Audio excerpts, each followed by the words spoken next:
नमस्कार, मी संदीप चव्हाण आणि आपण पाहताय PCMC न्यूज। आता मी आहे प्रभाग क्रमांक 3 मध्ये। सरहोली, मोशी गावठाण, वडमुखवाडी, चोविसावाडी, दुडुळगाव आणि हा सगळा परिसर। अर्थात सरहोली म्हटलं की दरबखेड, चारेवाली, चारोली असं करता करता अपभ्रंश होऊन शेवटी चरोली हे नाव रूढ झालं। संत ज्ञानेश्वर, संत तुकाराम महाराज आणि अनेक महात्म्यांचं वास्तव्य ज्या गावाला लाभलं ते म्हणजेच सरहोली। स्कंद पुराणामध्ये ज्या गावाचा उल्लेख आहे सरहोली, ऐतिहासिक संदर्भ आणि ऐतिहासिक वारसा ज्या गावाला लाभला ते म्हणजे सरहोली। आणि सगळ्यात महत्वाचं म्हणजे या सोबतच एकतर अत्यंत मोठं घराणं म्हणजेच दाभाडे सरदार यांच्या घराण्याची परंपरा ज्या गावामध्ये आहे, ज्या गावात नांदतीये ते म्हणजे सरहोली। पण आता या सरहोलीमध्ये जेव्हा पिंपरी चिंचवड महापालिकेमध्ये ही गावं समाविष्ट झाली आणि त्यामध्ये सरहोली आणि बाकीची सगळी त्या वाड्या त्यासोबत आल्या, तेव्हा मात्र या सरहोलीचा विकास साधणं आणि विकास करणं यासाठी जनतेचा सहभाग वाढू लागला। आत्ताचे भाजपचं पिंपरी चिंचवड महापालिकेमध्ये जी सत्ता भाजपची आली त्यामध्ये पहिला महापौर म्हणून याच समाविष्ट गावाला महापौर पदाचा मान देखील देण्यात आला नितीन काळजे यांच्या रूपाने। त्यामुळे या प्रभागात 2017 मध्ये नितीन काळजे, सुवर्णा बुर्डे, लक्ष्मण सस्ते हे तिघे जण भाजपचे आणि विनया तापकीर या राष्ट्रवादीकडून निवडून आल्या। आता या प्रभागामध्ये इच्छुकांची गर्दी देखील वाढू लागली। 2017 मध्ये 4 जागांसाठी 14 जण उभे होते, कदाचित यावेळी ती संख्या आणखी वाढू शकते। त्यातल्याच इच्छुक उमेदवारांशी आज आपण संवाद साधणार आहोत। पिंपरी चिंचवडकर उत्सुक कोण आहे इच्छुक, त्यामुळे आता माझ्यासोबत इथे उमेदवार आहेत, मी त्यांच्याशी संवाद साधण्यास सगळ्या लाडक्या बहिणी या ठिकाणी आहेत। खरं तर मुळात आपण प्रत्येकाला त्या कोणत्या जागेवरून उभ्या आहेत, शिवाय त्यासोबतच कोणत्या पक्षाकडून आहेत, समस्या काय आहेत या प्रभागातल्या आणि त्यांचं विजन काय आहे हे जाणून घेणार आहोत। त्या इच्छुक उमेदवारांशी संवाद साधणार आहोत। ताई, तुमचं नाव काय आहे आणि कोणत्या पक्षाकडून तुम्ही इच्छुक आहात? मी मनीषा अरविंद केदारी, मी बीजेपी कडनं इच्छुक आहे।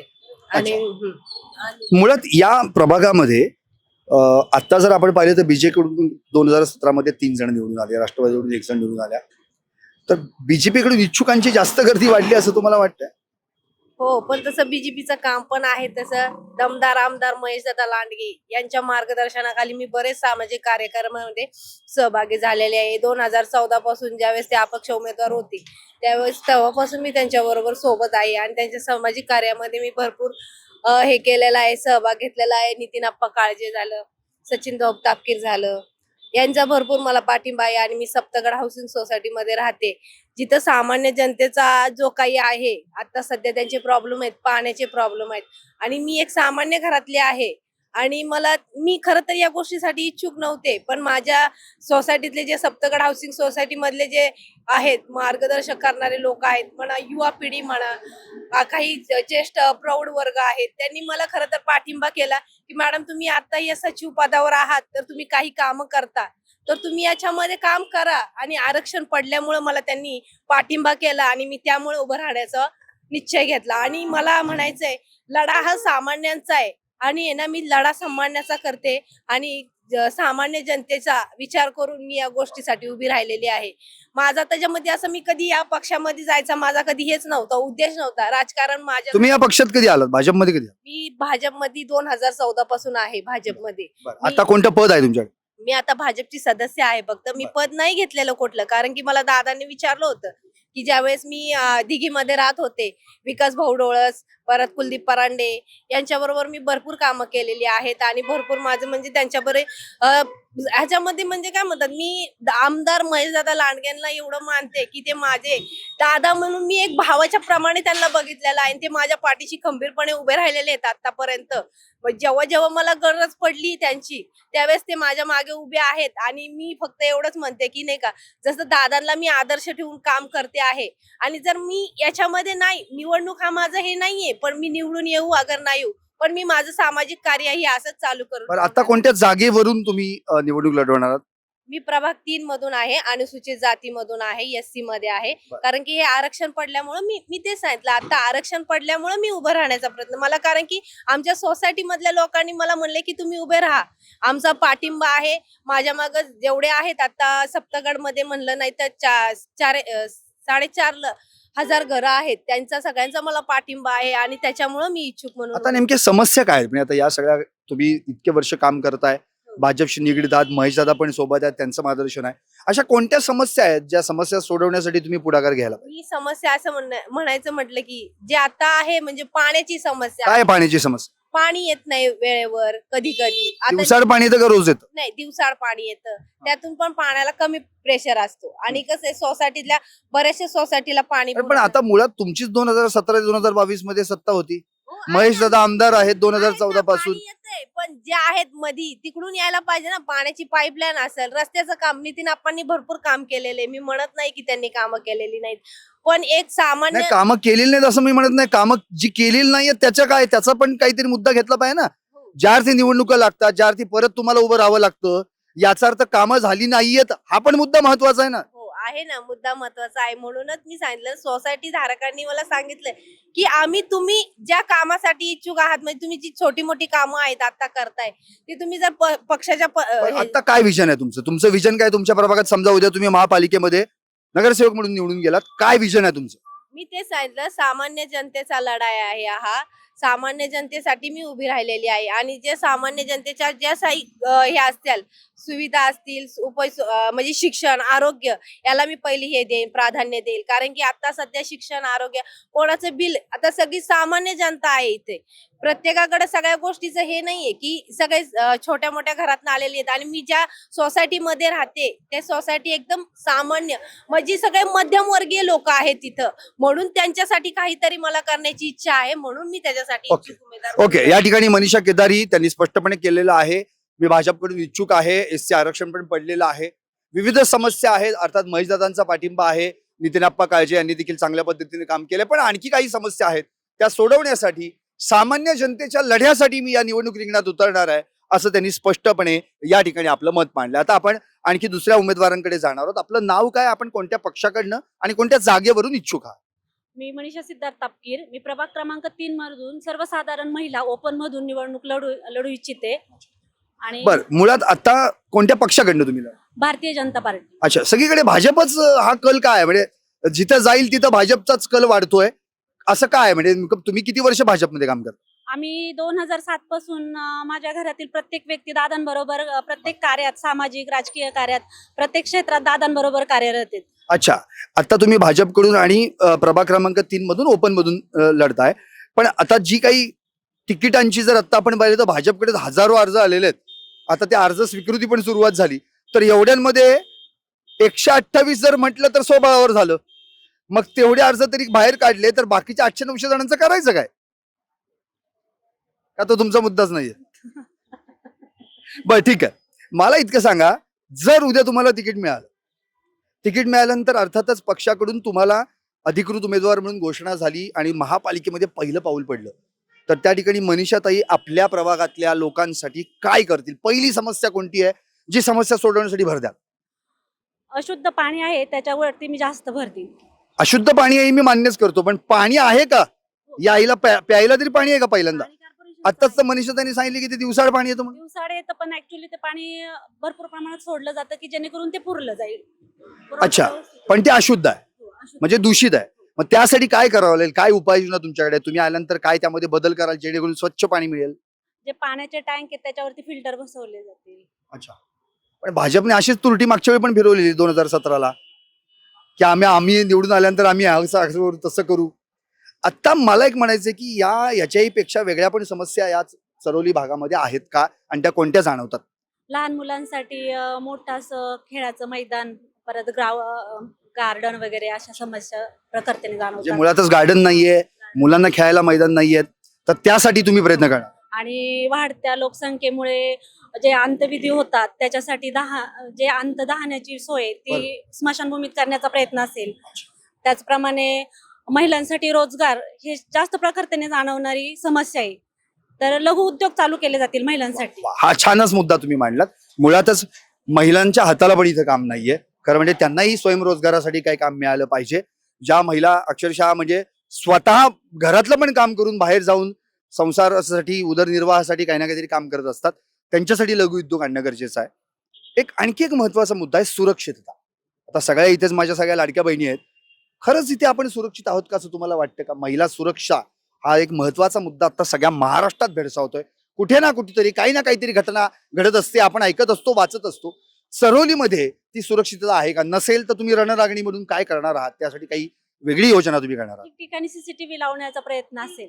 सीसीटीव्ही लावून किमान तिथपर्यंत पोहोचता येईल की कोणी काय केलं. हो.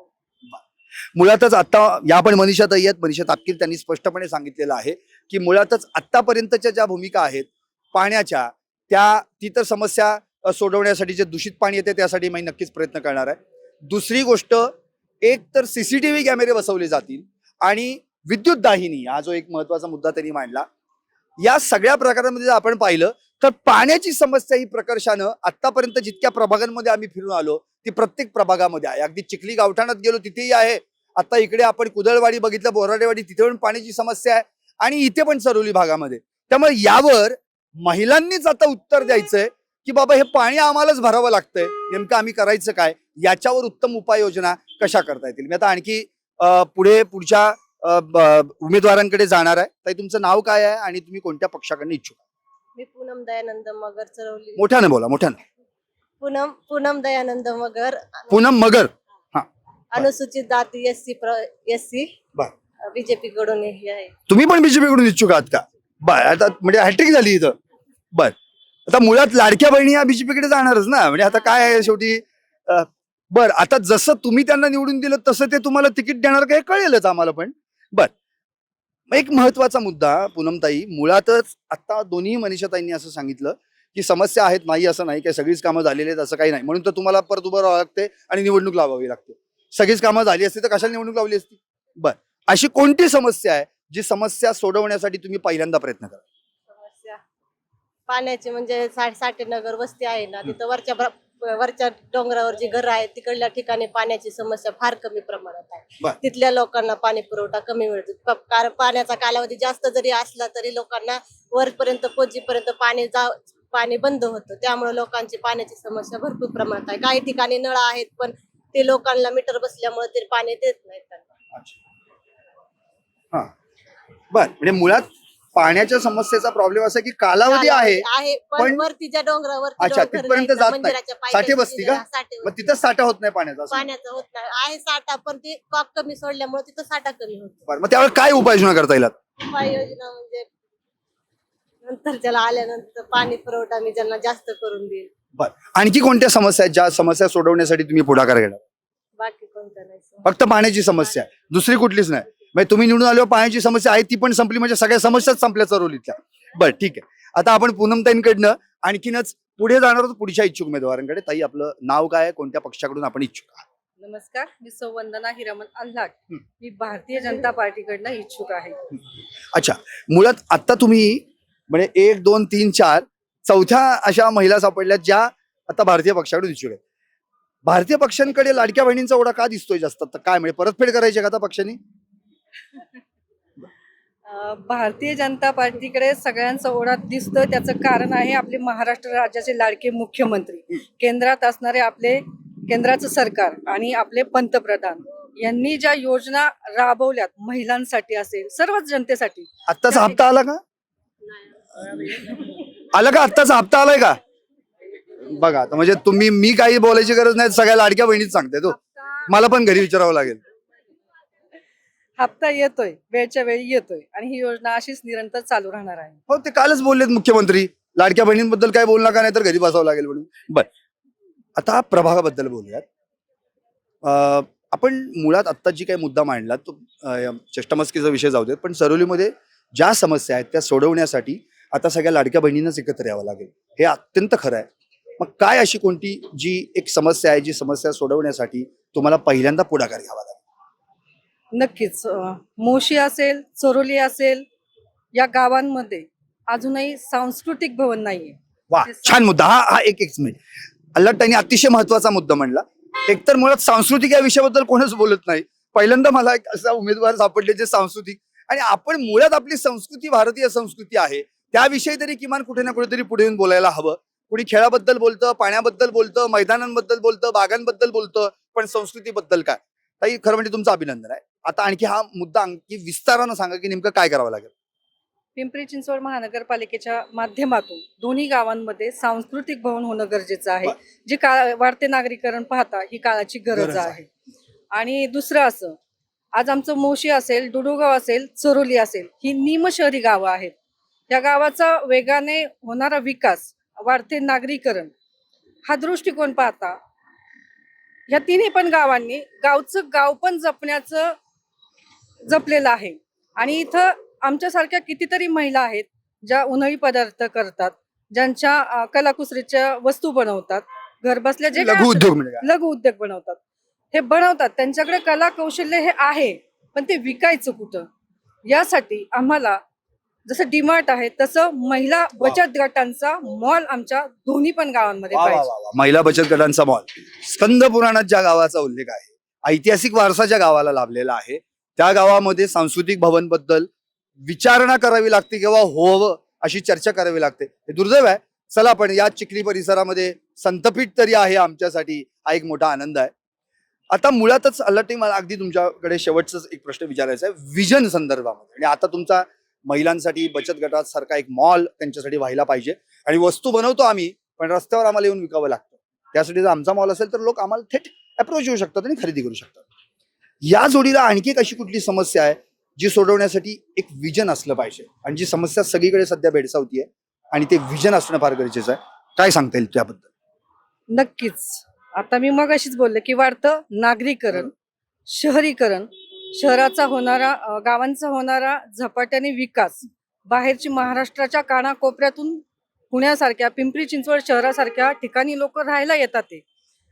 ही लोक राहायला आल्यामुळं आज आम्हाला अगदी संकल्पाला यायचं म्हटलं तरी, किंवा आमच्या अमोशीमध्ये जय गणेश कार्यालय असेल, रामकृष्ण कार्यालय असेल, या ठिकाणी जायचं म्हटलं तरी आधी अर्धा पाऊण तास निघावं लागतं. का तर ट्रॅफिक ही समस्या मोठ्या प्रमाणावर आहे.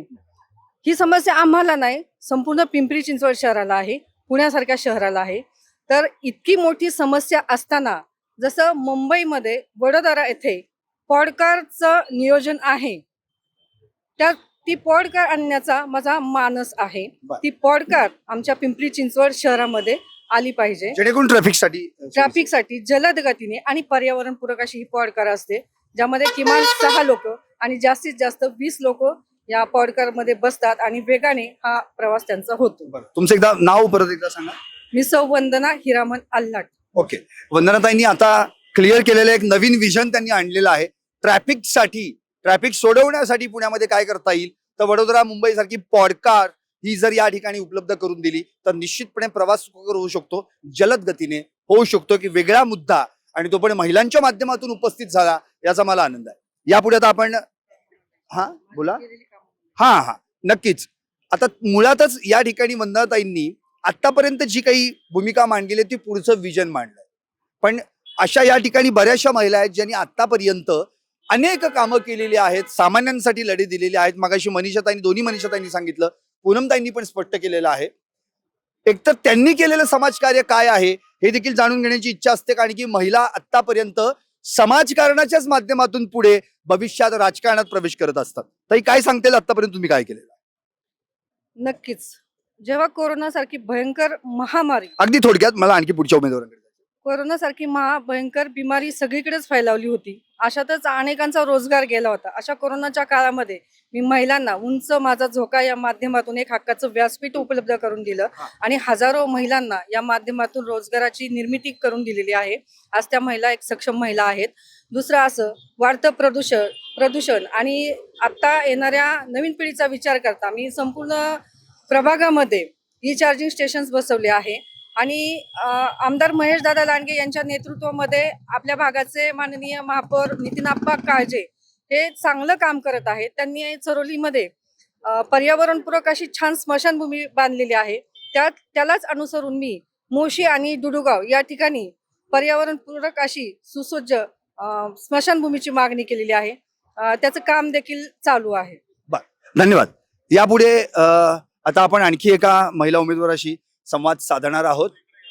हा, आणि अर्थातच म्हणजे आता बघूयात, म्हणजे मला अपेक्षा आहे की भाजप सोडून आणखी कोण आहे का, कारण की चौकार तर ऑलरेडीच आता भाजपचं झालेलं आहे.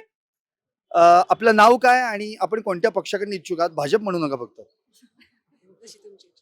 नमस्कार सर्व दर्शकांना, माझा नमस्कार. मी सौभाग्यवती मोठ्याने मोठ्याने आवाज काहीच ऐकलं नाही. मी सौभाग्यवती केशर प्रदीप गायकवाड, प्रभाग क्रमांक 3, अनुसूचित जातीमधून इच्छुक उमेदवार आहे, राष्ट्रवादी पक्षातून. राष्ट्रवादी पक्षाकडून. वा, चला, पहिला पक्ष जो भाजप सोडून दुसरा कोणता तरी आहे.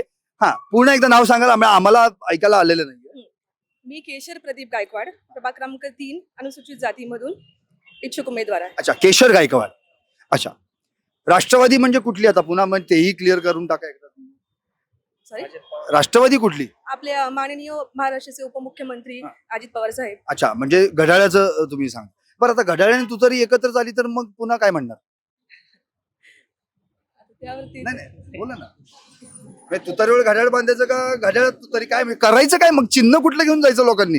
आणि की आता आम्ही प्रभाग 2 मध्ये चर्चा केली तर ते म्हणतात नाही, आता जवळपास झालेलंच आहे आमचं, जुळलेलं आहे असं. घड्याळ उद्या 12 तारीखच आहे नेमकी.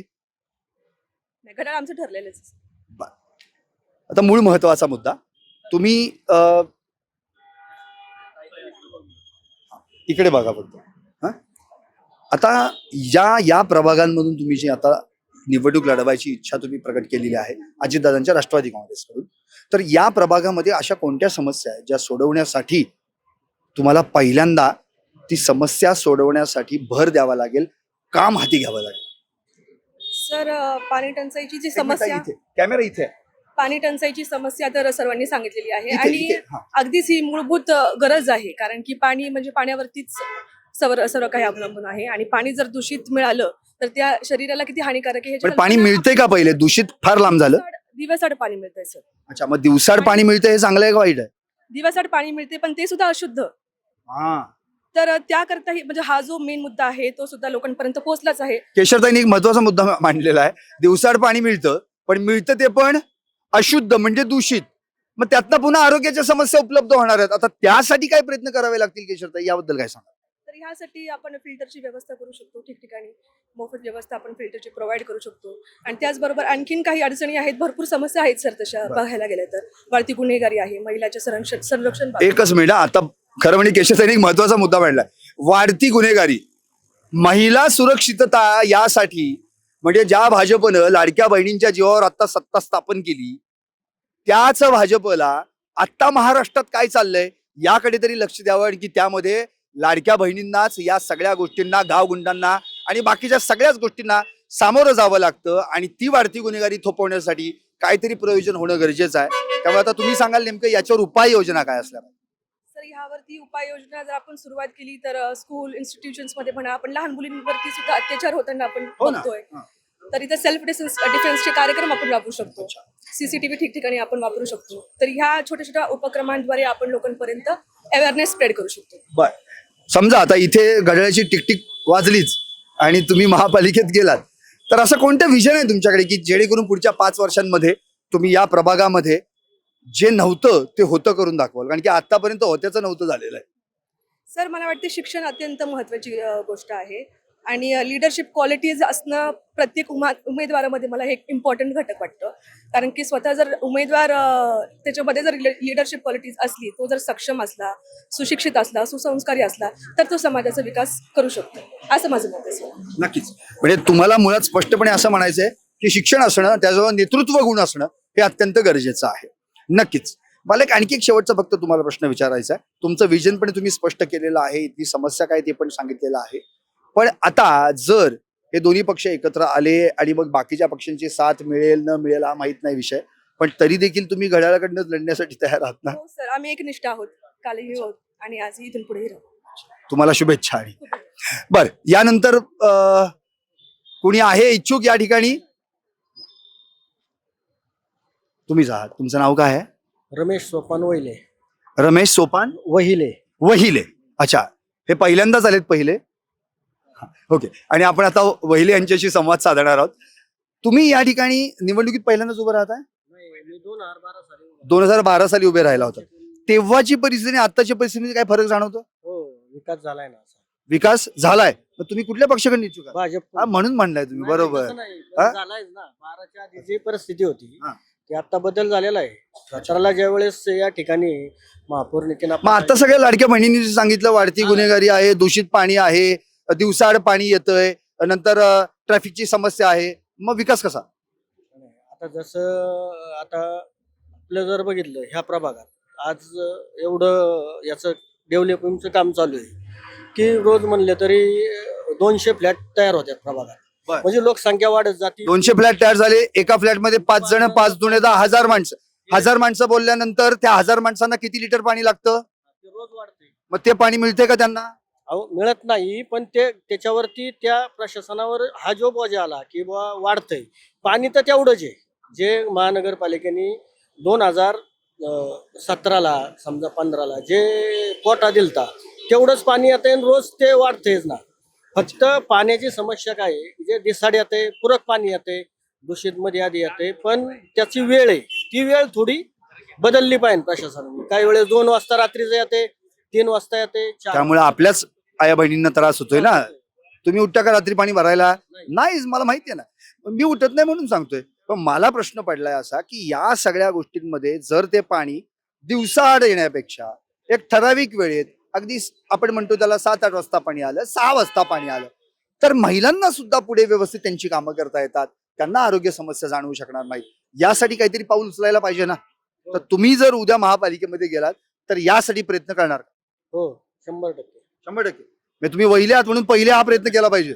हा, नक्की. ओके, आता मला तुम्हाला फक्त विजन विचारायचं आहे. भाजपकडून तुम्ही इच्छुक आहात, इथं जेवढे मी उमेदवार पाहिले त्यात तुम्ही आहात. फक्त एक केशरताई फक्त राष्ट्रवादीकडनं म्हणाल्या होत्या. तुम्हाला भाजपकडूनच का उभं राहावं असं वाटतंय, आणि जर तिकीट मिळालं तर काय विजन आहे तुमचं? पहिली गोष्ट 2017ला मी पण इच्छुक होतो. त्यावेळेस दादांनी मला थांबायला सांगितलं, थांबलो मी त्यावेळेस. पण लक्ष्मण शेटला त्यावेळेस आता ते राष्ट्रवादी ते त्यांना चान्स दिला. त्याच्यानंतर शिवकृतची वेळ आली तेव्हा दादा म्हणले थांबा, थांबलो. ह्यावेळेस पण म्हणजे आज 2097 पासून दुरुळगाव महानगरपालिकेत समाविष्ट आलं. तेव्हापासून दुरुळगावला म्हणजे कोणतंही पद असं की महानगरपालिकेत जाण्यासाठी हे भेटलं नाही, त्याच्यासाठी. त्यामुळे यासाठी तुम्ही प्रयत्न करताय. तुम्हाला शुभेच्छा, खूप खूप शुभेच्छा. तर हे होते रमेश बहिले. हा, बोला. एक आता आपण म्हणजे हा प्रश्न महत्वाचा आहे आता की बोला ना. शाळेचा. हा. आता महानगरपालिकेच्या शाळा आहे, ते काही ठिकाणी आता विद्यार्थी भरपूर आहे पण त्यांना बसायला जागा नाही, हे नाही. चला, हे तरी मान्य केलं तुम्ही की भाजपची सत्ता आली पण अजून काही समस्या मिटलेल्या नाहीये. नाही मिटत नाही, कारण लोकसंख्या वाढत चालली दिवसात. म्हणजे काही झालं की आपलं हे कारण आपलं सांगायला बरं आहे. आता लोकसंख्या वाढली आहे, वाढतीच, रोजचे रोज मग वाढणारच आहे. तुम्ही कारण सांगणारच आहे. आज ते काम केलं 100 लोकांचं, तर उद्या 200 आल्यावर काय करायचं? हा ना. आपण जर जेवण 100 लोकांचं ठेवलं, हा, 100 लोकांचं ठेवलं ना, अचानक 200 लोक येत राहिले तर असं नाही. मग मला हेच म्हणायचंय, ज्या ठिकाणी आपण आपल्या परिसरामध्ये एवढी लोकसंख्या वाढतीये तर त्याच्यावर कंट्रोल करण्यासाठी सुद्धा केंद्रापासून प्रयत्न भाजपनी करायला पाहिजे का नको? आता करतात ना, काय केलंय? चालू आहे. अहो, अजून आत्ताची लोकसंख्या किती हे सांगता येईल आपल्याला? 2011च्या लोकसंख्येवर आपण निवडणूक लढवतोय. खरंय का खोटंय? खरंय. जनगणना झाली का? बोला. आणखी याच्याबद्दल तुमचं विजन काय? नाही झाली. नाही. काय विजन आहे तुम्हाला आता याबद्दल? तुमच्या याच मुद्द्याबद्दल तुम्हाला काय करताय? याबद्दल म्हणजे जे पुढं आता जे आता लक्षात आलं की बुवा जे लोकसंख्या वाढती, रस्ते असतील याच्यावर ट्रॉफिक का होती, बुवा एकाच घरात 4-4 गाड्या, याच्यामुळे जे ट्रॉफिक वाढती, रस्ते विकसित करणं, पाण्याच्या बाबतीत आसखेडचं पाणी येतंय आता, त्याच्यात आसखेडचं पाणी येतंय, त्यात तुम्ही समजा आंध्रचं येणार आहे की नाही? येणार ना, आंध्राचं पण येणार ना, आंध्राचं पण येणार. ही इंद्रायणी आपली जवळ आहे. हा, ती इंद्रायणी एक साफ करण्याचं ते एक महत्वाचं आहे, कारण तो सर्व शाळा आणि इंद्रायणी नदी हे महत्वाचं आहे. शुभेच्छा तुम्हाला, खूप खूप शुभेच्छा. एक मिनिट. आपलं नाव काय म्हणालात? लक्ष्मी जीवन. मोठे लक्ष्मी जीवन मगर. लक्ष्मी जीवन जीवन मगर. मरळ मगर. मगर. लक्ष्मी मगर. आता या ठिकाणी आपण त्यांच्याशी संवाद साधणार आहोत. आत्ताच वहिले यांनी स्पष्ट केलेलं आहे की खूप समस्या आहेत. अर्थात या समस्या सोडवण्यासाठी निश्चितपणे उपाययोजना करायला हव्यात. लोकसंख्या दिवसेंदिवस वाढतीये, माणसं या प्रभागामध्ये जास्त येत आहेत, राहायला येत आहेत, कोणी कामासाठी येत आहेत. पण यातून हा मुद्दा क्लिअर होत नाहीये की मुळातच लोकसंख्या वाढली आहे हे कारण सांगून आम्हाला समस्यांवर निराकरण करता येत नाही हे सांगणं मात्र योग्य नाही. आता आपण बघूयात नवीन काही विजन येत आहे का याच्यातून. या ठिकाणी आपल्याला लक्ष्मी मगर यांच्याशी आपण संवाद साधणार आहोत. त्या देखील इच्छुक उमेदवार आहेत. आपण कुठून निवडणूक लढण्यास इच्छुक आहात आणि कोणत्या जागेवरून आणि आपला पक्ष कोण आणि पक्ष पक्ष नाही आणखीन कोण काय म्हणजे तुम्ही अपक्ष उभे राहणार नाही अपेक्षा बी नाही. जनता माझी जनताची मी जनता माझी. हा मग लढणार काय. अपक्ष ज्या पक्षाला म्हणजे जनताला म्हणजे ह्या पक्षांना जी मी आवडेल ना हा. पक्ष मला बोलून मी तिथे जाईल. अच्छा म्हणजे मग आता समजा कुठल्या पक्षाने बोलवलं नाही तर तुम्ही अपक्ष म्हणून लढणार ना. नाही राहणार. मग निवडणूकच लढणार नाही तुम्ही. अपक्ष मला म्हणजे बोलवणार ना. मी अच्छा, काय- म्हणजे- माझं काहीतरी अच्छा म्हणजे तुम्हाला हा पूर्ण खात्री आहे की मला कोणता तरी पक्ष बोलवेल तिकीट देईल आणि मग तो कोणता का असे ना कोणता आहे? भाजप पहिला असावा पहिला असावा. कोणताही असू द्या. अच्छा, हा. बर आता थोडक्यात पक्ष कुठला आहेच मग आता म्हणायचंच नाहीये. चला जनता हाच पक्ष. जनता आहे पण माझी. जनता नावाचा पण एक पक्ष आहे. बर तुम्ही जनतेच्या बाजूने आहात ना. ठीक. मला एक सांगा आता जेवढे पक्ष आहेत त्यात असा कोणता पक्ष आहे ज्या पक्षानं तुम्हाला तिकीट द्यावं आणि तुम्ही उमेदवार व्हावं. मी असं नाही सांगू शकत. कसं काय. नाही नाही. मला एक प्रश्नच पडलाय जेव्हा एखादा पक्ष तुमच्याकडे येईल तर तुम्हाला तिकीट देईल तेव्हा तर तुम्हाला सांगावंच लागेल ना का नाही. काल नाही दडून ठेवायचं नाही ना पक्षाने सांगायचं असं काही नाही ना. सांगा तेव्हा त्याला. सांगावंच लागेल ना. सांगणार. मग आता किती दिवस राहिले सांगणार. खूप थोडे दिवस आहेत. मग तुमची काहीतरी इच्छा असेल ना की बाबा या पक्षाकडून मला निवडणूक लढवायची आहे.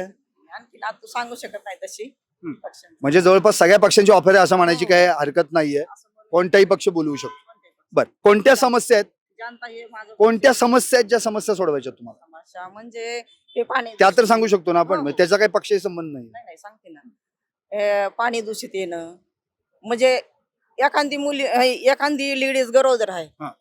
एखाद्याला हार्ट अटॅक आला हा. हे दवाखान्याची सोय चरवलीमध्ये नाही बर तर भोसरीला जायचं पुण्याला जायचं बरं. एवढ्या लांब जायची कोणी त्यांना काही धोका होतोय का बरोबर. होईल का नाही. बरोबर. मगरताईंनी हा मुद्दा फार महत्वाचा मांडलेला आहे. जनतेचा प्रश्न आहे जनतेचा आवाज आहे.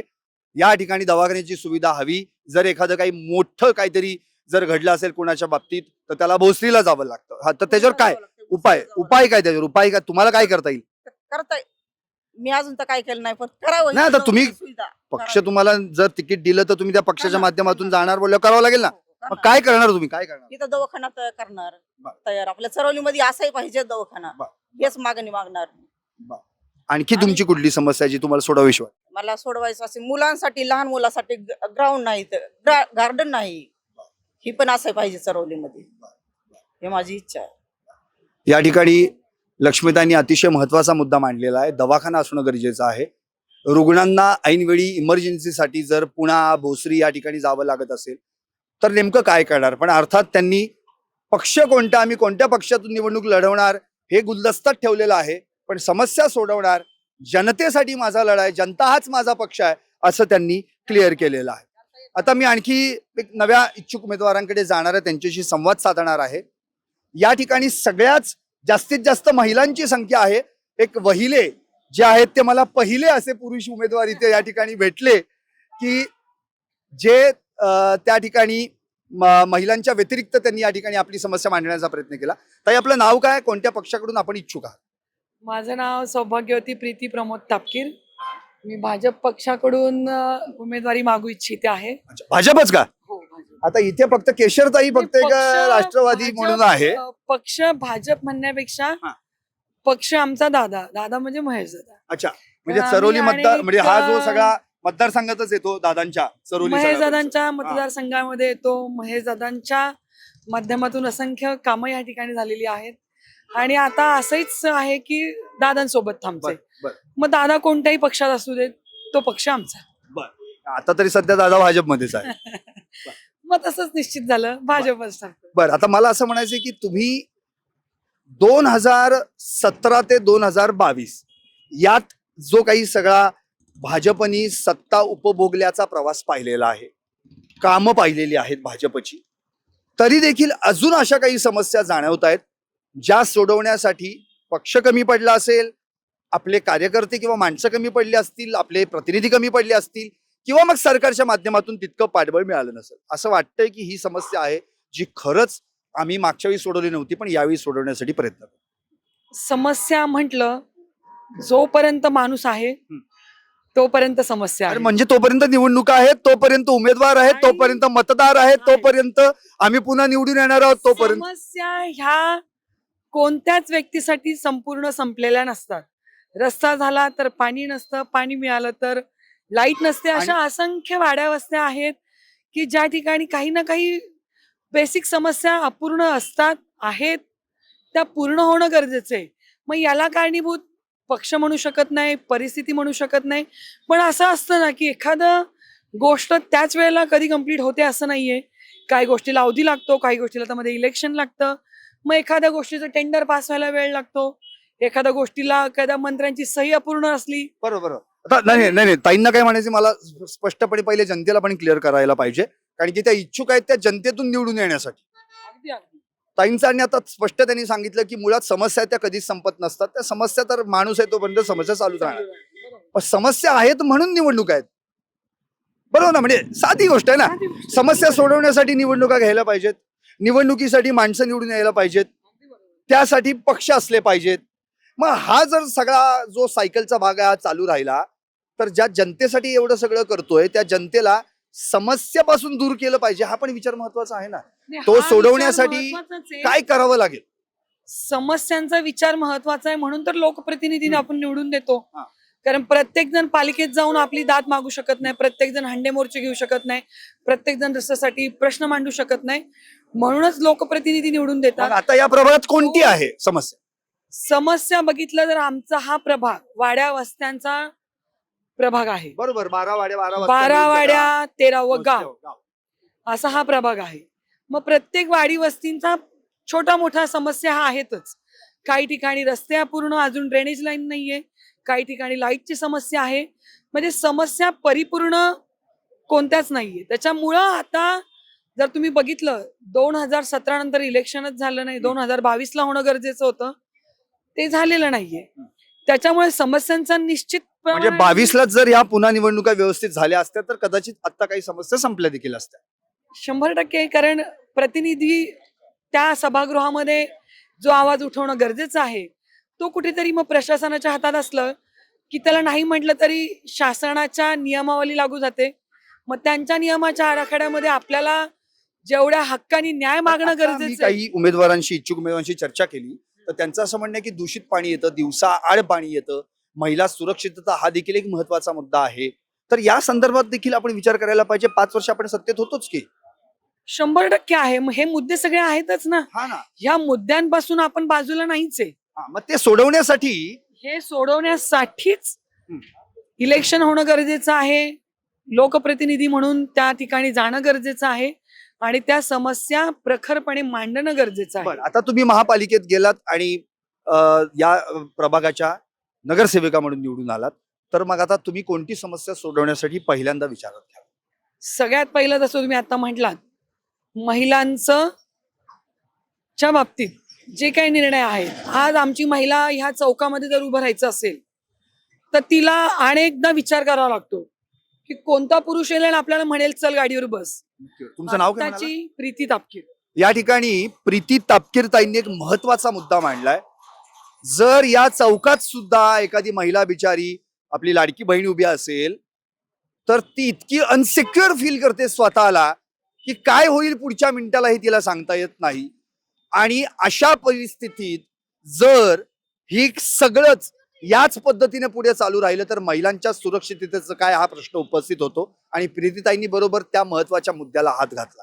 त्यामुळे मी त्यांचं पहिल्यांदा अभिनंदन करतो की लाडक्या बहिणींची सुरक्षा हे पण तितकंच महत्वाचं आहे जितक्या इतर समस्या, इतर मूलभूत सुविधा आहेत.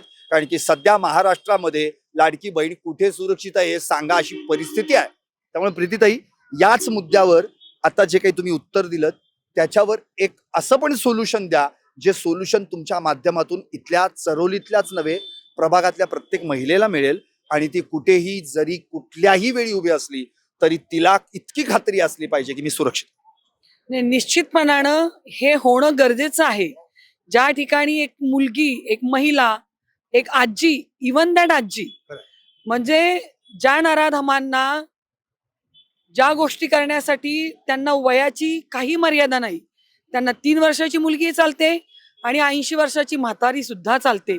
इतक्या खालच्या पातळीला जाऊन हे जे नैराश्य ह्या समाजामध्ये पसरत चाललंय, त्यासाठी ठोस उपाय म्हणजे पोलीस यंत्रणा आम्हाला सक्षम हवी आहे की असा प्रसंग जर त्या महिलेवर ओढावतोय तर त्या महिलेने तिथंच त्या माणसाला, जसं छत्रपती शिवरायांनी वाघ नखाने अफजल खानाचा वध केला, अगदी ती ताकद त्या महिलेमध्ये येऊन त्या पुरुषाचा बळी त्या ठिकाणी घेतला, तर त्या महिलेला सुखरूप त्या ठिकाणी तिला वाटलं पाहिजे.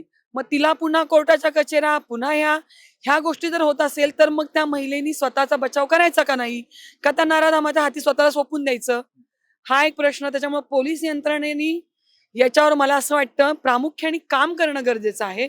त्या महिलांना तेवढं तुम्ही सक्षम आहात, तुम्ही तुमची रक्षा करू शकता, ह्याच्यासाठी आम्ही अनेक ठिकाणी लाठीकाठी प्रशिक्षण घेतो. सेल्फ डिफेन्स यासाठी तुम्ही- सेल्फ डिफेन्स साठी म्हणजे महिलांनी, एखाद्या पुरुषाने जर हात पकडला तर तो हात सोडवण्याची ताकद त्या महिलेमध्ये, त्या छोट्या बालिकेमध्ये आली पाहिजे.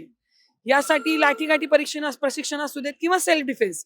आज आम्ही अनेक ठिकाणी शाळांमध्ये जातो, ज्या छोट्या छोट्या मुली आहेत, 4 वर्षाच्या असू देत, 6वीला असू दे, 5वीला असू दे, त्या मुलींना आम्ही स्वतःहून जाऊन प्रशिक्षण देतोय की तुम्हाला कळलं पाहिजे, एखादा पुरुष आपल्याकडे बघतोय, मग तो आपण खूप सुंदर दिसतोय म्हणून पाहतोय का, त्याच्या मनामध्ये इतक्या विचारांचं वादळ सुरू असेल, मग ते आपल्याला ओळखता आलं पाहिजे. त्यासाठी आम्ही त्यांना प्रशिक्षण देतो. गुड टच असू दे, बॅड टच असू दे, हात पकडल्यावर काय करायचं, डोळ्यात काही टाकल्यावर काय करायचं, त्या मुलाने आपल्याला चालता चालता स्पर्श केल्यावर काय करायचं, ह्या गोष्टींचं आम्ही वैयक्तिक जाऊन प्रशिक्षण देतोय की त्या मुलींनी स्वतःला निर्भीड फील केलं पाहिजे बरोबर. की आम्ही सुरक्षित आहोत, आमच्या पाठीमागे भक्कम कोणीतरी आहोत. आणि आम्ही हर वेळी त्यांना हेच सांगतो, तुम्ही बिनधास्त, तुम्हाला त्या क्षणी वाटेल ते माती उचला, माती डोळ्यात फेका, हातामध्ये दगड आला दगड मारा, वाटेल ते करा, ओरडा आरडा काही करा, पण स्वतःची सुरक्षा करा. जर तुम्हाला कोणी काही केलं तर त्या क्षणी आम्ही तुमच्या पाठीमागे भक्कम उभे राहू. नक्की ताई, हा मुद्दा म्हणजे मला तर पटलाच, प्रश्नच नाही, अशा पद्धतीनंच कार्य व्हायला पाहिजे. पण एक महत्वाचं आणखी एक याच महिलांविषयी म्हणजे तुमच्याविषयी, दिवसाआड पाणी येणं आणि ते पण अनियमित वेळेत पाणी येणं, त्याच्यावर एक तोडगा निघाला पाहिजे की त्याच्यातून महिलांच्या आरोग्याच्या समस्या पण निर्माण होतात. 100% तोडगा निघाला पाहिजे, पण तोडगा काढणं म्हणजे आज प्रश्न उद्भवलाय आणि उद्या लगेच तरतूद झाली. नाही, आम्ही आता किती 9 वर्ष थांबलोय ना, सरोलीकर 9 वर्ष थांबलेत या गोष्टीसाठी. सरोलीकर 9 वर्ष थांबलेले आहे, पण तुम्ही जर आता बघितलं असेल 9 वर्षाच्या तुलनेने तुम्ही आता इथे जरी नजर टाकली तरी ह्या एवढ्या भल्या मोठ्या सोसायट्या तुम्हाला पाहावयास मिळतात. एका सोसायटीमध्ये 50-50 फ्लॅट आहेत. एका कुटुंबामध्ये 6-6, 8-8, 10-10 व्यक्ती राहतात. त्या व्यक्तींना तेवढं पाणी लागतं. बरोबर, तेवढं मिळणं निश्चितपणानं गरज आहे आणि लोकप्रतिनिधी म्हणून आमची ती जबाबदारी राहणारच आहे. पण त्याला आता जागेच्या अभावापायी टाक्यांची व्यवस्था करणं गरजेचं आहे. ते जेव्हा होईल तेव्हा हा प्रश्न कायमस्वरूपी मिटणार नक्कीच ताई, आहे. आता तुम्ही आणि म्हणताय ते बरोबर आहे. त्या प्रश्नासाठी पीसीएमसीचं पाणी कमी पडत होतं आपल्याला, म्हणून आपण भामा आस्केटचं पण पाण्याची बरोबर, तरतूद केली आहे. बरोबर. एवढी मोठी तरतूद जर आपण पूर्वनियोजनासाठी केली आहे तर निश्चितपणानं तो कालावधी व्हायला, आता तुम्ही बघताय तर त्याला पाईपलाईन पूर्ण होणं गरजेचं आहे. वास्तविक जर तुम्ही आता प्रथमदर्शनी पाहिलं तर सोसायट्यांना पाणी खूप पटकन मिळालं जाते, पण तेच स्थानिक ग्रामस्थ जे वाड्या वस्त्यांमध्ये लांब पर्यंत राहतात, ज्यांच्या घरापाशी जायला ओढा आहे, त्यांना दुसरा मार्गच नाहीये, त्यांना ओढ्यानेच जावं लागते. अजून सुद्धा तिथपर्यंत पाईपलाईन पोहोचलेलं नाही. पण आता देखील आपल्या शहरामध्ये टँकर हा प्रकार चालूच आहे. टँकरनं पाणी दिलं जातच आणि त्यामुळे टँकर माफिया असा एक नवीनच प्रकार इथे आता निर्माण झालाय. याच्यावर पण काहीतरी आपण उपाययोजना करायला हवी. टँकर मुक्त करणं यासाठी प्रयत्न आपण करायला पाहिजेत ना. 100% करायला पाहिजे. टँकर मुक्त करणं हेच आत्ताचं मेन विजन राहणार आहे.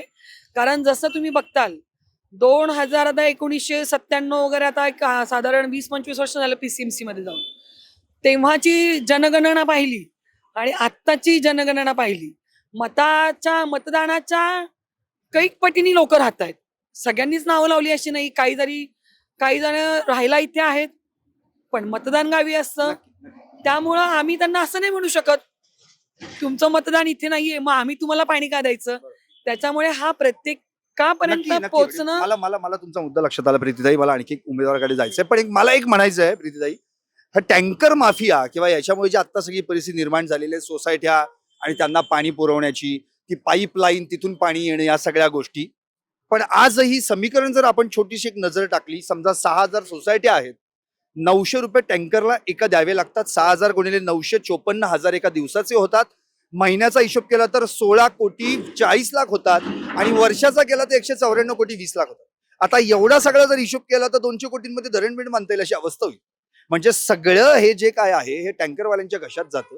ते कुठेतरी कमी करणं, आपल्या शहरीकरण करताना लोकसंख्या वाढते हे नक्की मान्य आहे, पण त्याबरोबर पाणी पुरवठा, पाणी योजना या देखील वाढवणं. 24/7 आपण जेव्हा जाहीरनाम्यात मॅनिफेस्टो देतो आणि तसं मिळतं का, हा पण विचार करणं गरजेचं आहे. तर तो विचार तुम्ही कराल. महिला म्हणून महिलांसाठी 24/7 त्यांच्या आरोग्याचा पण विचार कराल. आणि एक महत्वाचा मुद्दा जो तुम्ही मांडलात तो महत्वाचा म्हणजे सेल्फ डिफेन्स, तिची सुरक्षितता, हे देखील तितकंच महत्वाचं आहे. धन्यवाद, तुम्हाला खूप खूप शुभेच्छा. मनापासून धन्यवाद. धन्यवाद. तर यानंतर आपण आणखी एका उमेदवाराकडे जाणार आहोत. आपलं नाव सांगता येईल, काय नाव आहे आपलं आणि कुणाकडून इच्छुक आहात? सुनील उत्तम काटे. मी भारतीय जनता पार्टीकडून इच्छुक आहे. सुनील उत्तम काटे. सुनील उत्तम काटे, हो. भारतीय जनता पार्टी. म्हणजे भारतीय जनता पक्ष. हो, दोघांनी फॉर्म भरलेले आम्ही. बर. पण मिसेस काही प्रॉब्लेम येऊ शकले नाही. अच्छा, त्यांचं काय नाव आहे? ज्योती सुनील काटे. ज्योती सुनील काटे आणि सुनील उत्तम काटे. हो. ओके.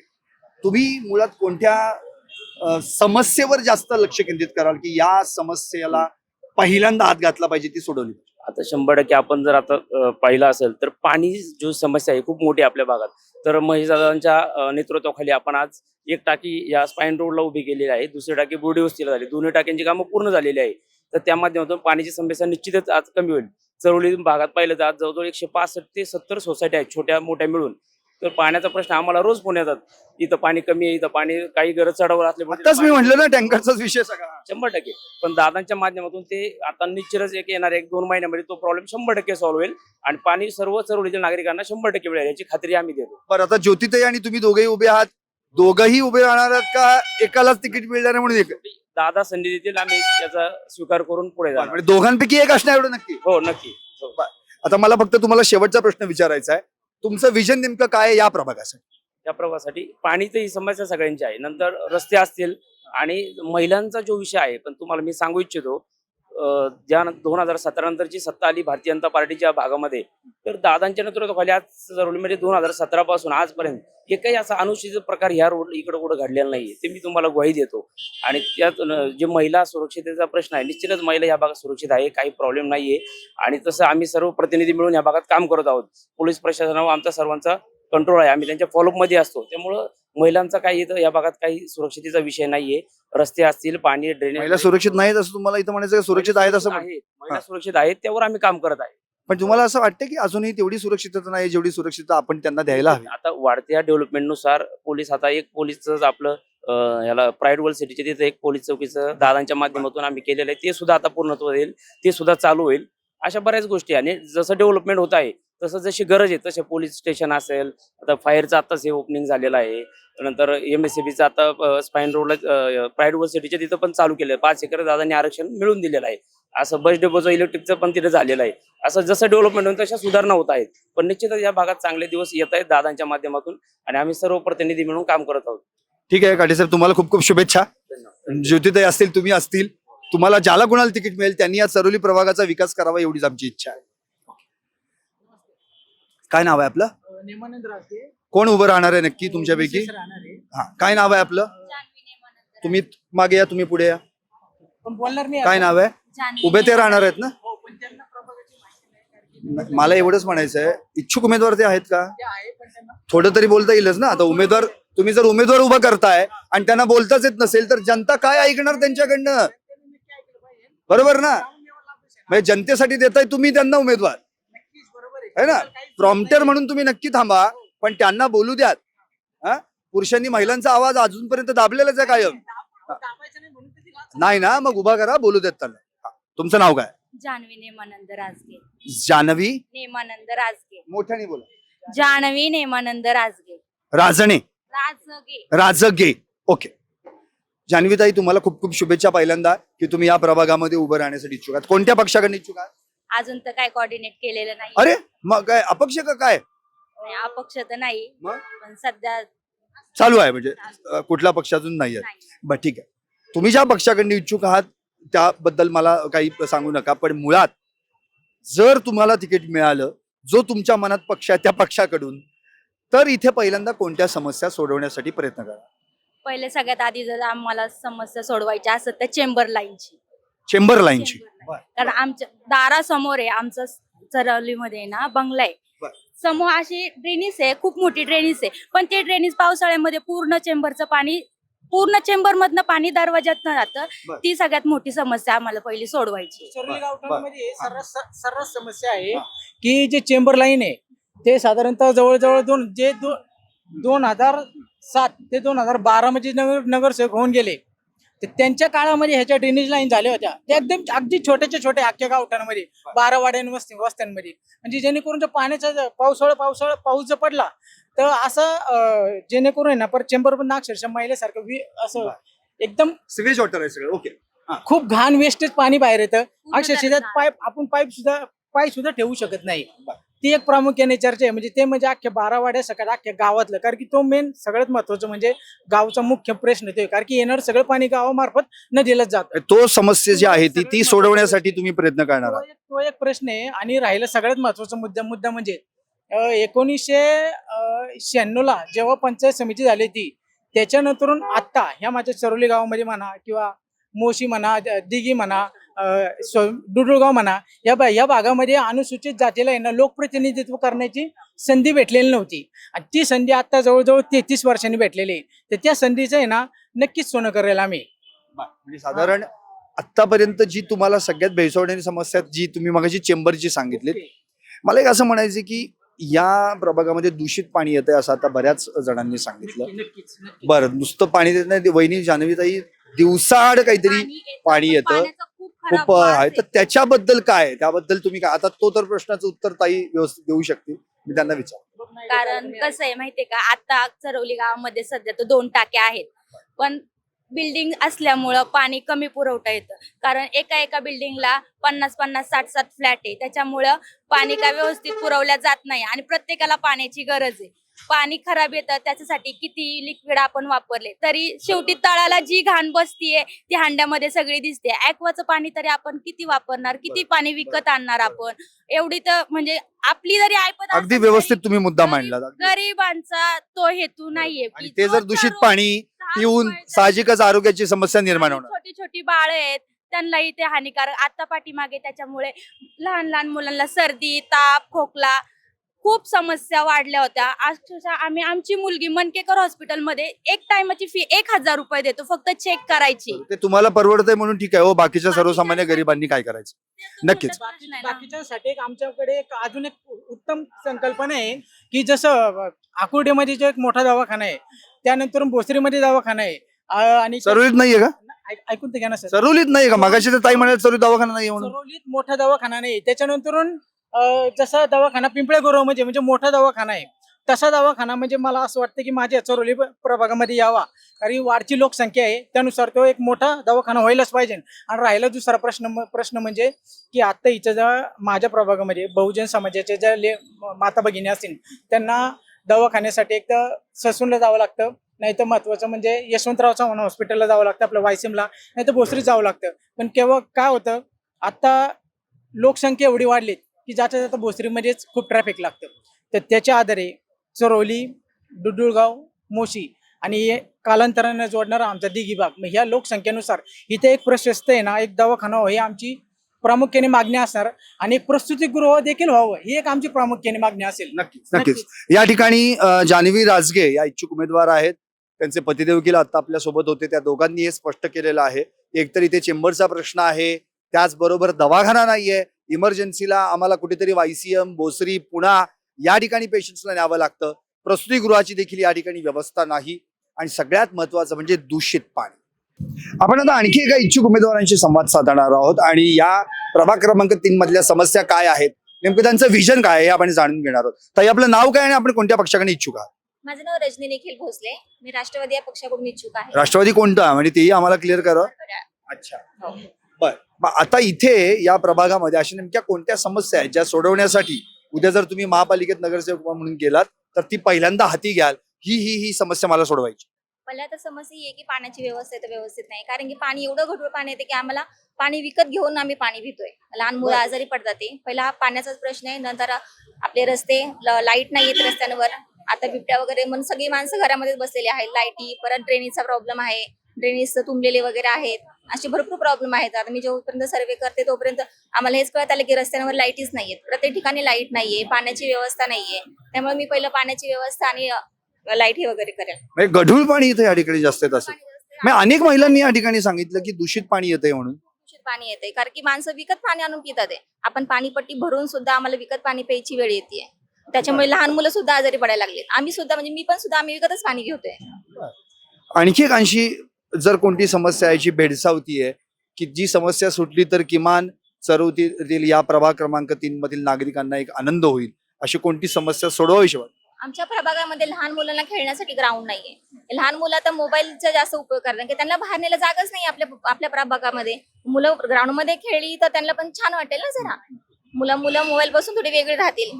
असा एक माझं हे आहे की मुलांना ग्राउंड, परत आपल्या जे वडीलधारे माणसं असतात त्यांना बसायला, वॉकिंग करायला, थोडे व्यायाम वगैरे आपण उपलब्ध. ज्येष्ठ नागरिकांसाठी विरंगुळा केंद्र वगैरे अशा गोष्टी हव्यात.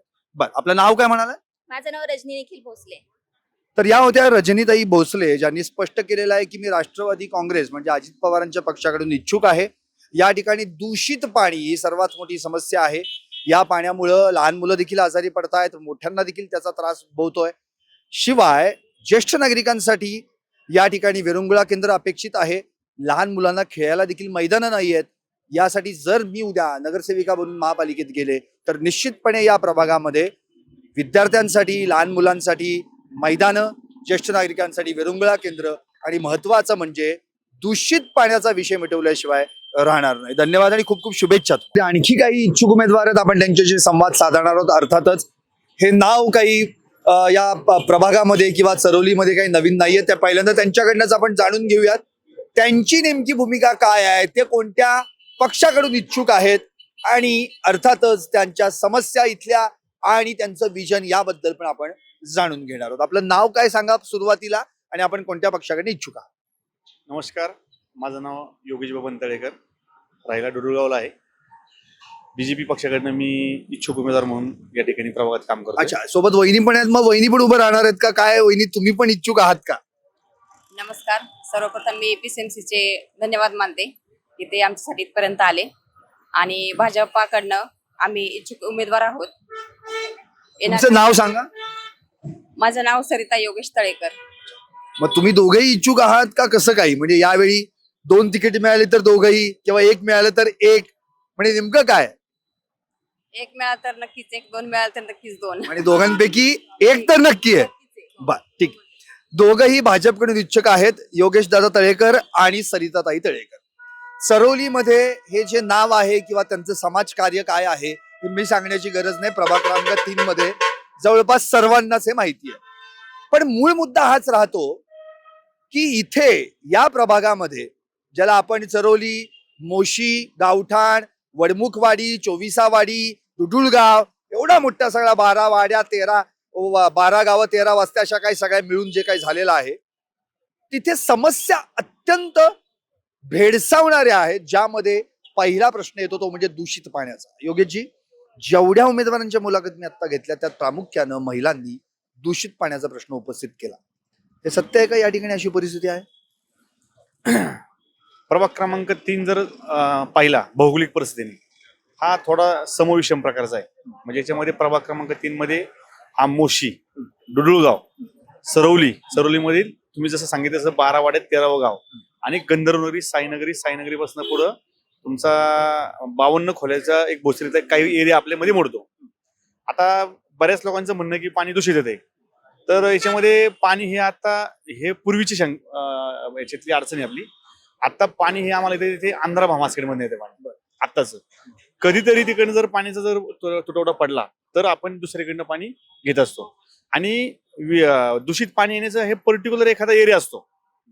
तो काय कधी असतो, शेजारी वॉटर लाईन गेलेली, ड्रेनेजची लाईन गेली, ड्रेनेज तुमचं चोकअप झालंय तर ते मिश्र जर पाणी आलं तर पर्टिक्युलर एरियामध्ये होत असतं आणि दूषित पाणी येण्याचं एक काळ म्हणजे एक साधारणतः 3-4 महिन्यापूर्वी झाला होता, पण तो मेजर इश्यू जिथनं पाणी त्यांना डम होतं तिथनंच प्रकार झाला तो.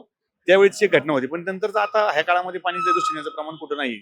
बर, पण पाणी दिवसाआड येतं एवढं नक्की आहे? 100%. बर, मग यासाठी मी सरिताताईंना विचारेन. सरिताताई, उद्या जर महानगरपालिकेमध्ये तुम्ही नगरसेविका म्हणून निवडून गेलात तर साहजिकच तुम्हासह सगळ्याच महिलांचा हा प्रॉब्लेम आहे की दिवसाआड पाणी येतं. बरं, नुसतं दिवसाआड नाही, ते अनियमित वेळेत येतं, रात्री अपरात्री येतं. आणि अशा वेळी साहजिकच पाणी तुम्ही भरता. पुरुष तर आमच्यासारखी कोणी पाणी भरायला उठत नाही. तर अशा वेळी ही समस्या सोडवण्यासाठी तुम्ही काय विजन घेऊन जाणार आहात? मी जागोजागी ठिकठिकाणी जिथं लोकसंख्या जास्त प्रमाणात असेल तिथे नक्कीच पाण्याच्या टाक्या ज्या असतात त्या जास्त बांधण्याचा प्रयत्न करेल. ज्यांना पाण्याचे कनेक्शन कमी असतील ते कनेक्शन घेण्यासाठी प्रवृत्त करेल की जेणेकरून त्यांना पाणी येण्यासाठी किंवा किती आता आपण पाहतोय चरोली मोशी डुडुगावमध्ये खूप मोठ्या प्रमाणामध्ये इमारती होत आहेत. पाणी शक्यतो वरती एवढं चढत नाहीत. त्यासाठी मी सुद्धा त्यांना त्या गोष्टींनी प्रयत्नशील राहील आणि वेळेवरती पाणी म्हणजे ज्यावेळेस लोक कमी असतील कामाला तिथं बऱ्यापैकी लोक कामाला भरण्यास मी परावृत्त करेल किंवा लोक मोठ्या प्रमाणात तिथं कामावरती घेईल. त्यामुळे त्यांना ज्या एक दिवसाआड पाणी येतं. आता महेश दादांनी बऱ्यापैकी पाण्याचा प्रश्न सोडवलेला आहे. ज्यावेळेस ते पाणी रेग्युलर चालू होईल त्यावेळेस नक्कीच हा जो विस्कळीत पाणी पुरवठा होतो किंवा एक दिवसाआड जे पाणी येतं ते नियमितपणे दररोजच्या दैनंदिन जीवनामध्ये जे पाणी जेवढ्या प्रमाणात लागतं तेवढ्या प्रमाणात देण्याचा 100% प्रयत्न राहणार आहे. नक्कीच, म्हणजे तुमच्या प्रयत्नांना बळ येऊ, यश येऊ एवढीच आमची इच्छा आहे. मला आणखी एक शेवटचाच तुम्हाला दोघांना मुद्दा विचारायचा आहे. मूळ मुद्दा असा आहे की आता मला असं म्हणायचं आहे की या सगळ्या प्रभागामध्ये आतापर्यंत जितक्या उमेदवारांशी मी चर्चा केली प्रत्येकाचं हेच मत ठरतं की एकतर पाणी येतं पण ते दिवसाआड येतं, नुसतं दिवसाआड येत नाही तर त्याच्या वेळा पण नियमित नाहीयेत. तर लोकसंख्या वाढतीये त्यामुळे पाणी आम्ही पुरवायचं कसं हा प्रश्न येतो. मग सोसायटी असतील, आणखी काही बाकी इतर वस्त्यांमधलं देखील हा प्रश्न आहे. तर याच्यासाठी केवळ पाण्याच्या टाक्या बांधून चालू शकतं का? काय करता येईल आणखी उपाययोजना यावर पण योगेची काय सांगता येईल का? पिंपरी चिंचवड शहराचा हा उत्तरेचा भाग आहे आणि उत्तरेच्या भागामध्ये वाकड, कोणावळ, रावेत, तळवडं, चिखली, मोशी, डुडुळगाव, चिखली, दिघी म्हणजे सी टाईपचा हा एरिया येतो सर. ह्या उत्तरेच्या सी टाईपच्या जी डेव्हलपमेंट आहे अलीकडच्या ह्या 7-10 वर्षातली ही खूप गगनभरारी आहे.